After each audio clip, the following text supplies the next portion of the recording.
E agora eu quero convidar o pastor Arquelau, que vai nos trazer a palavra de Deus nesta oportunidade.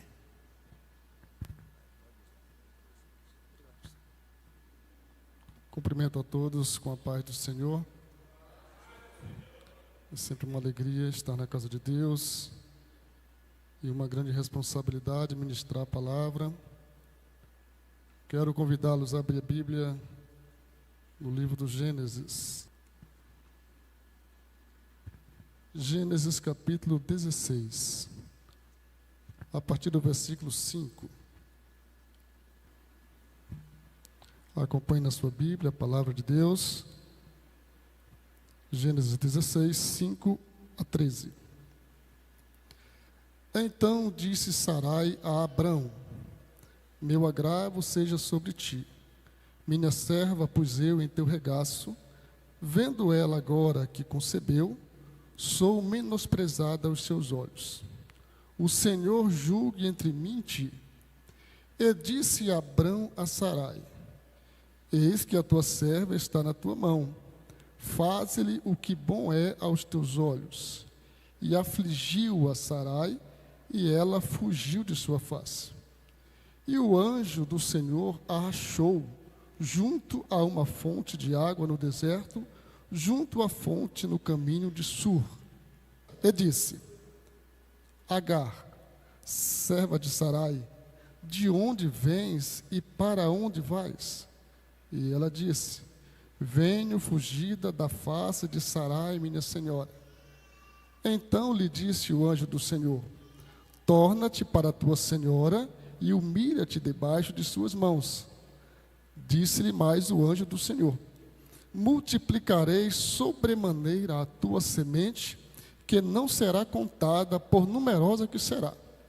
Disse-lhe também o anjo do Senhor: eis que concebeste, e terás um filho, e chamarás o seu nome Ismael, porquanto o Senhor ouviu a tua aflição. E ele será homem bravo, e a sua mão será contra todos, e a mão de todos contra ele. E habitará diante da face de todos os seus irmãos. E ela chamou o nome do Senhor, que com ela falava: tu és Deus da vista, porque disse: não olhei eu também para aquele que me vê? Amém. Poder sentar, muito obrigado pela participação. Palavra de Deus, registro histórico feito por Moisés no livro do Gênesis, que é um livro que o Senhor revelou para Moisés, para que nós soubéssemos hoje as origens, tanto do mundo, do universo, quanto das principais nações da antiguidade. É sempre interessante atentarmos para o fato de que Moisés escreveu o Pentateuco para que o povo de Israel, em parte para isso, para que eles soubessem as origens. E quando ele escreve esses 50 capítulos do Gênesis, 14 capítulos são destinados à história de Abraão. Abraão é do capítulo 12 ao capítulo 25 de Gênesis. E um desses capítulos, o capítulo 16, da forma como temos dividido a nossa Bíblia, ele é destinado a mostrar a origem dos povos árabes, a origem de uma nação, de uma etnia, a partir de Ismael, que inclusive até hoje tem uma grande importância no nosso mundo. O capítulo 16 de Gênesis, ele representa um intervalo, representa um hiato, representa um momento diferenciado na vida de Abraão e de Sara.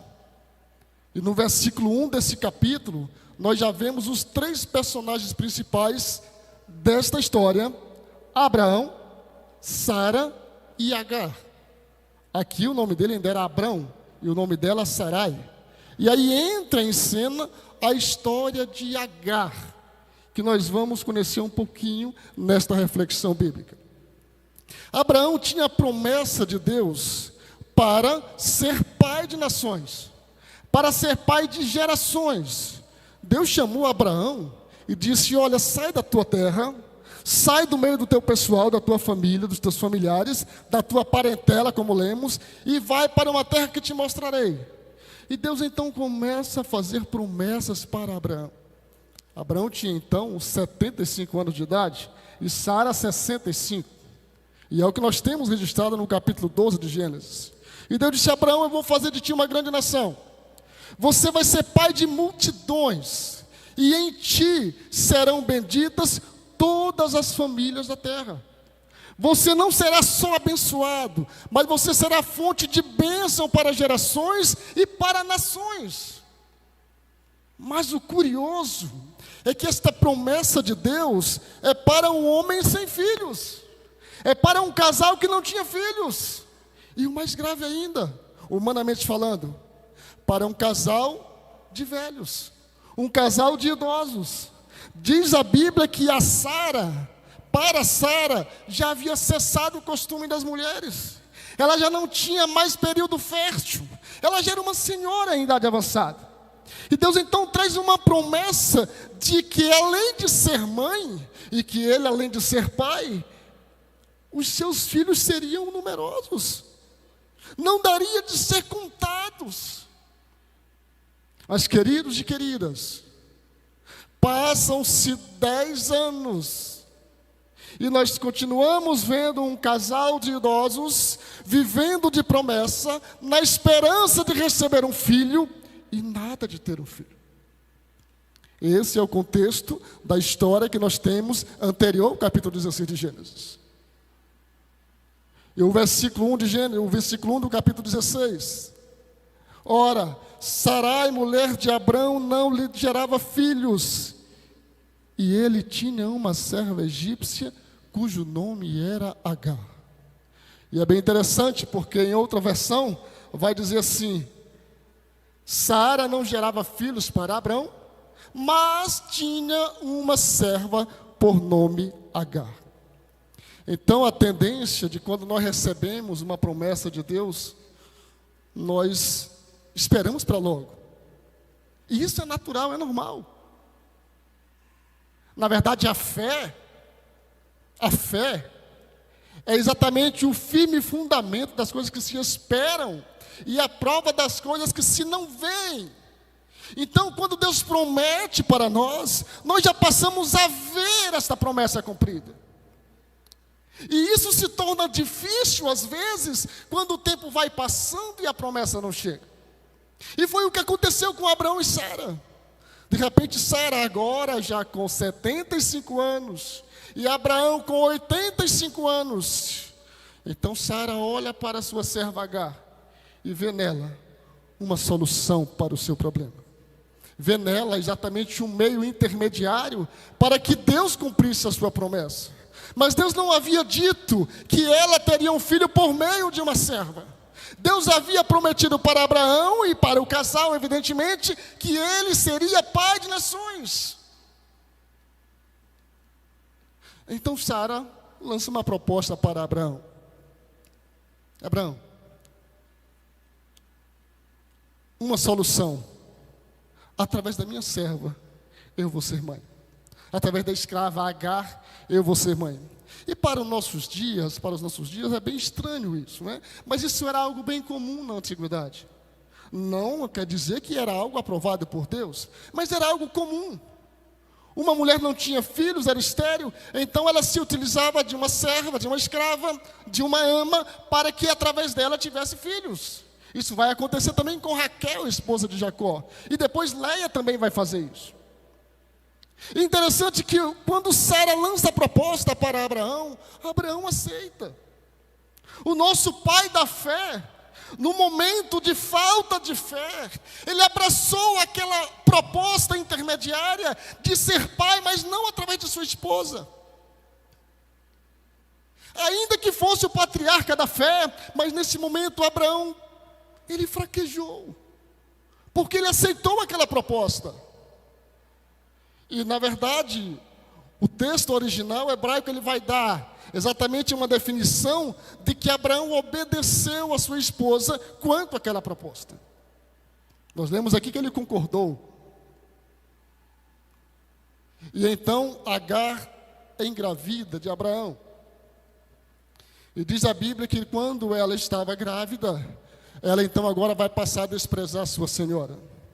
Era algo até para ser esperado. Era algo até previsível. A sua senhora não conseguia ser mãe, apesar de ser a patroa, mas não conseguia ser mãe. E agora ela, apesar de escrava, estava grávida. Ia ser mãe. E diz a Bíblia que Agar agora passou a olhar para Sara com desprezo. Passou a se sentir superior ao que era. Mesmo no contexto em que ela era escrava, era serva. Mas ela passa agora a desprezar a sua senhora. E Sara traz esse problema para Abraão. E Sara diz: olha aí o problema. Ela está me desprezando. E você não faz nada. Ela não está mais me respeitando porque vai ser mãe. E eu, além de não ser mãe, não conseguir ser mãe, agora sou humilhada pela minha serva. Abraão, Deus vai julgar entre mim e você.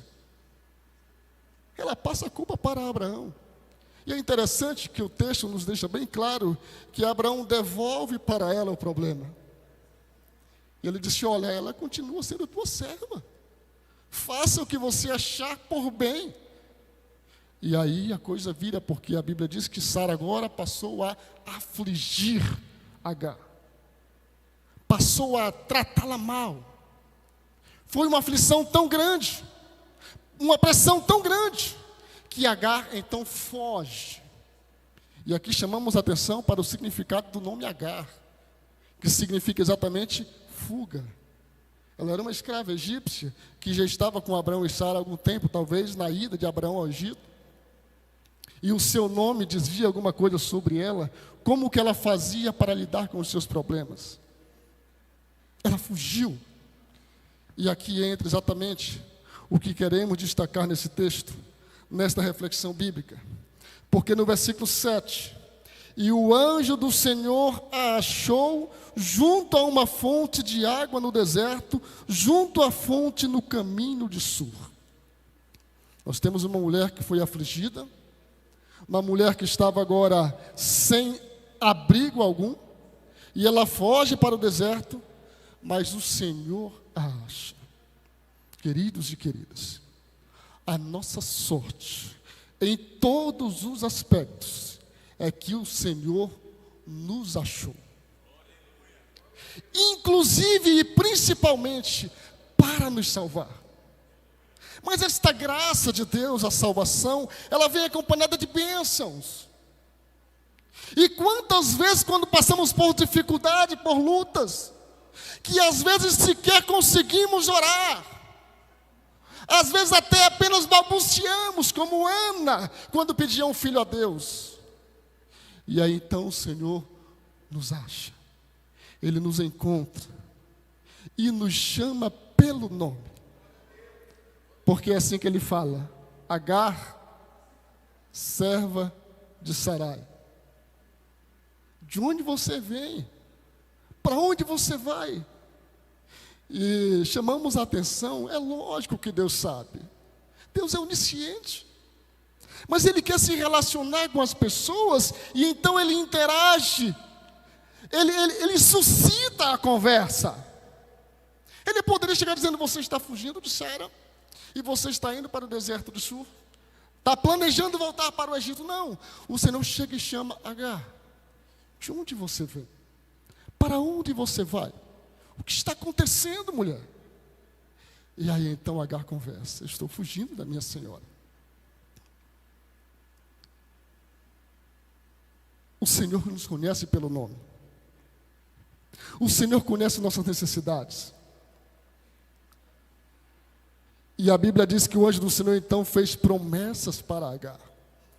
E é bem interessante porque Agar não aparece, não tem destaque na Bíblia até então, no texto. E talvez ela conhecesse Deus apenas de ouvir falar. Certamente ela via Abraão conversando com Sara sobre as promessas de Deus. Ela era de casa, ela habitava junto com eles. Certamente ela via Abraão, e talvez até participasse também, quando Abraão oferecia sacrifícios ao Senhor. Quando Abraão fazia o seu culto doméstico, a sua moda na época. Mas ela não conhecia Deus de perto. E o que mais nos maravilha nesse diálogo é porque Deus chega e fala com ela, chamando-a pelo nome. Ela jamais esperava que Deus atentasse para ela, escrava de Sarai. Sequer ela imaginava que Deus tivesse promessas para ela. E o anjo do Senhor, e nas nossas traduções nós temos o anjo do Senhor com a inicial maiúscula. O anjo do Senhor achou ela e disse: Agar, serva de Sarai, de onde vens e para onde vais? Versículo 9. Então lhe disse o anjo do Senhor: torna-te para a tua senhora e humilha-te debaixo de suas mãos. Disse-lhe mais o anjo do Senhor: multiplicarei sobremaneira a tua semente, que não será contada por numerosa que será. Olha que maravilha de promessa.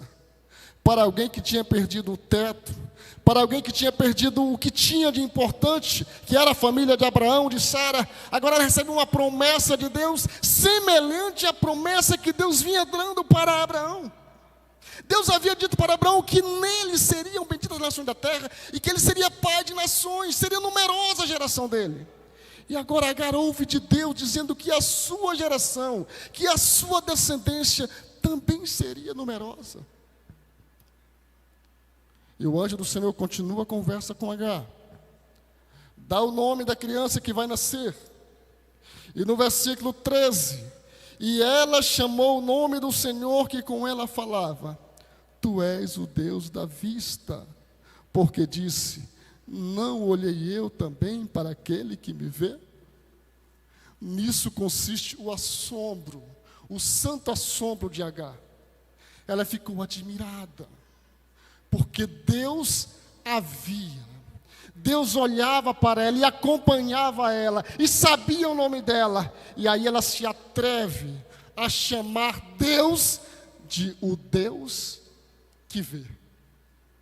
É a primeira pessoa na Bíblia que se atreve a nomear Deus, na fala, na conversa, e diz: Deus é o Deus da vista, é o Deus que vê.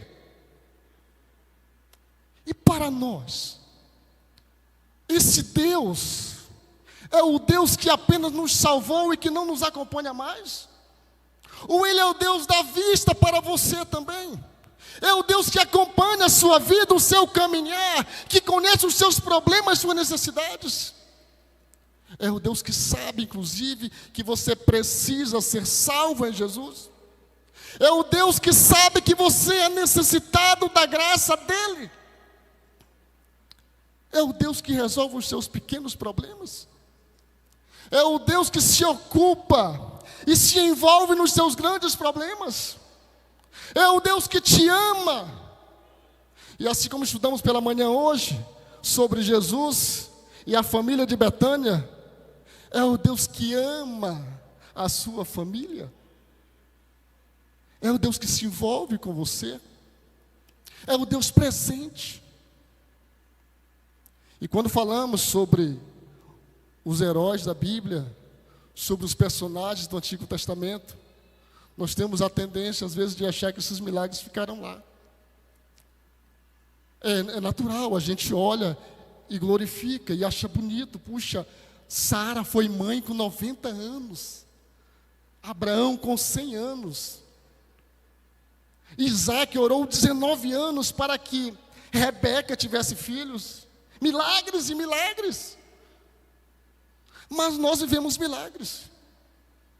E eu poderia contar aqui, vou contar pelo menos 2 milagres. Um pequenininho e um bem grandão. Uma pequena bênção. Mais ou menos em 1999. Eu, bem mais jovem, passando aperto financeiro, vivia literalmente pela fé na época, tempo integral, e vendia fitas para ajudar na manutenção da família. Fita cassete, para quem é mais jovem aí, né? Tem gente que não é mais nem do tempo do CD, imagina da fita, né? Vendia fita, harpa, Bíblia. E um dia, passando em frente à sapataria do irmão Pedro Inocêncio Bezerra, irmão do evangelista Francisco Inocêncio, de saudosa memória já, irmão Pedro Inocêncio, ia passando na frente e ia comprar pão. Eu comprava 2 pães, o dinheiro era para 2 pães e era suficiente. Passei na frente da sapataria, lá no Calafate, e ele disse, quando eu voltei, quando eu passei, ele disse, Arquelau, na volta o senhor encosta aqui. Encostei, ele disse, você é passando, e Deus me tocou no coração de lhe dar R$5. R$5 em 1999 fazia muita festa numa família, viu? E aí você aceita? Tipo, meu irmão é de Deus. Eu estava precisando de fato. É um pequeno milagre. Mas é um Deus que se ocupa das pequenas coisas, das pequenas necessidades. E a exemplo do que aconteceu com Agar, eu não esperava. Eu não estava pedindo. Mas Deus conhecia. Ele conhece a grande necessidade, mas conhece também a pequena. R$5 daria para comprar um pacote de arroz, 5 quilos, uns 2 quilos de feijão, mais algumas coisas à época. E esse testemunho, irmão Inocêncio, eu nunca vou esquecer desse evento, porque eu vi ali que Deus me via. Eu não conhecia profundamente um pouquinho mais essa história de Agar, mas eu posso comparar que Deus me via e usou alguém que me conhecia e com quem eu não tinha compartilhado minhas necessidades para me abençoar com R$5, que entrou na história da minha vida. Um pequeno milagre, principalmente hoje, né? R$5 vale bem menos. Mas eu quero compartilhar um grande milagre. Eu quero dar um testemunho neste contexto da mensagem sobre Agar. No ano passado, 2022, no início do ano, eu, pai de 3 filhos já, e em dúvida com minha esposa se teríamos mais um. E em meio a essa dúvida, ela engravidou. Enquanto decidíamos, ela engravidou. Eu, já perto dos 45 anos, aliás, com 45 anos, e ela com 35, e aí eu descobri que, pela nossa idade, já teria uma gravidez de risco. E foi encaminhada para fazer uma ultrassonografia específica, que eu nunca nem tinha ouvido falar, morfológica, em virtude da idade. E fomos para esse exame, como os demais, sem esperança de ter algum problema, tranquilos. Mas quando foi feito o exame, o médico ficou sério, fechado, um senhor muito experiente, perguntou nossa idade, e aí então disse para nós algo que nos fez desabar, humanamente falando. Disse, olha, o filho de vocês, filho ou filha, vai ter uma síndrome. O exame aqui acusa o hidroma, e ele terá uma síndrome. E ficamos sem saber nem o que perguntar sobre aquilo mais, ficamos sem palavras, minha esposa mais ainda. E aí ela perguntou, mas doutor, isso é fato mesmo, é uma suposição? É fato. Está aqui, mostrou para a gente. O exame era 11 semanas de gravidez. E saímos daquele consultório arrasados. Porque crente se abala também. Crente se abala. A diferença é que nós choramos, sofremos, mas como Paulo escreve lá em Tessalonicenses, como quem tem esperança. Até quando perdemos alguém, choramos, lamentamos, sentimos, mas não como os que não têm esperança. E ficamos muito abalados. E eu fui para o trabalho e a minha esposa, sem saber como agir diante daquilo, não existe manual para agir sobre isso. Eu disse, minha filha, não vamos comentar com ninguém, é algo, vamos, por enquanto, no silêncio e ver o que Deus quer falar através disso. E passamos então a contar que teríamos um filho ou filha deficiente. Depois, na consulta com a geneticista, ela reafirmou o fato, disse que na melhor das hipóteses seria a síndrome de Down, mas tudo indicava que seria algo bem mais grave. E como que a gente faz? Como que o crente faz diante disso? A gente chora, a gente lamenta. A gente fala com o papai. A gente fala com o nosso Deus. Só que a questão é que o crente, ele fala com Deus e pede para Deus, sabendo inclusive que ele poderá atender diferente. Eu costumo dizer que o cristão, ele traz uma coleção de orações atendidas e orações não atendidas a seu modo. E então nós vamos orar a Deus, interceder a Deus, pedir a Deus: Senhor, esse é o nosso pedido, não sabemos a tua vontade, não merecemos. Se for essa a tua vontade, nos prepara para isso. Mas, Senhor, essa aqui é a nossa vontade. É importante, irmãos. Ainda que ao final da oração nós dizemos, como a oração do Pai Nosso, faça-se a tua vontade. Nós precisamos expor para Deus a nossa vontade e submetê-la à vontade dEle. E essa foi nossa oração. E ficamos esperando o milagre. Foram pelo menos 20 dias de muita aflição interna. Com algumas pessoas compartilhamos, poucas pessoas, mas o milagre chegou. Passados 20 dias, no próximo exame, que o médico procurou, não viu mais o hidroma, não viu mais nada. E aí perguntamos: mas doutor, e pode aparecer ainda? Olha, não está aqui. Não está aqui. Pode nascer com alguma deficiência, mas não está. Isso para nós já era uma bênção parcial, poderíamos dizer. E continuamos orando, agradecendo e pedindo a bênção completa, que veio a se concretizar, passada quase toda aquela gravidez, veio a se concretizar quando o Asaf nasceu.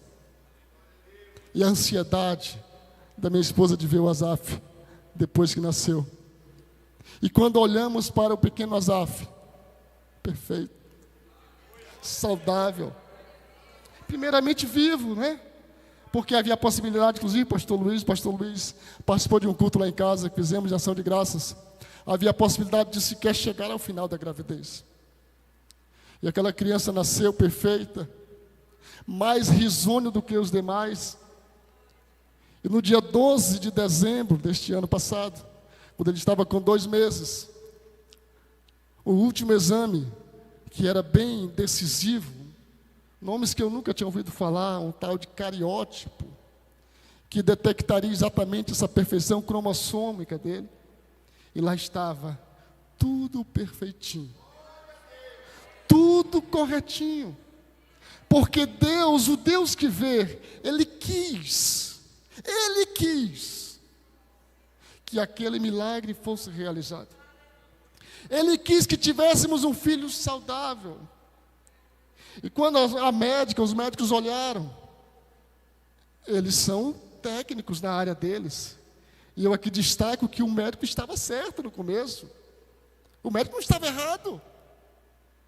Às vezes a pessoa recebe um milagre e diz: mas o médico errou. Não, o médico não errou. O médico falou o fato. Exatamente pelo fato de ele não ter errado que o milagre aconteceu. A prova do milagre é que o médico tinha visto um fato que era uma marca de que nasceria com uma síndrome. Mas de que Deus fez um milagre que mudou aquele quadro. E Deus nos deu um filho saudável, alegre, e que nos traz alegria, e que é o nosso testemunho. E que se fosse para colocar um nome comum, seria um milagre. Seria um milagre. Porque Deus é o Deus que vê. É o Deus que atenta para pequenas coisas, mas é o Deus que atenta para grandes coisas. É o Deus que atenta para pequenas orações, orações balbuciadas, mas atenta para orações demoradas, que podem levar meses, anos, como aconteceu com Abraão. E que nesta noite, você que está assistindo ao culto, além de Deus ser o Deus Salvador, de querer levar você para o céu, de querer salvar você dos seus pecados, Ele é também um Deus que abençoa. Ele é um Deus que, apesar de ser transcendente, Ele é um Deus que está acima de tudo, e que tudo está sustentado pelas suas mãos, mas Ele é também um Deus imanente, um Deus que se envolve com a sua criação. E para finalizar, o Salmo 113. Quem é como o Senhor nosso Deus, que habita nas alturas, que se curva para ver o que se passa no céu e na terra, que do pó levanta o pequeno e do monturo ergue o necessitado, que faz com que a mulher estéril habite em famílias e seja alegre mãe de filhos. Quem é como o Senhor nosso Deus? Somente o Senhor, o nosso Salvador, o nosso Deus, o nosso Senhor, é quem pode fazer milagres, a começar pelo milagre da salvação. Que Deus nos abençoe mediante esta palavra, em nome de Jesus.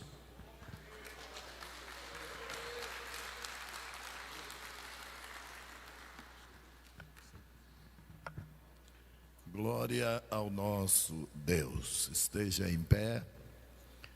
Já iremos encerrar agradecendo ao pastor Arquelau por se deixar usar por Deus para nos trazer esta palavra. Deus te abençoe ainda mais com a tua família, em nome de Jesus.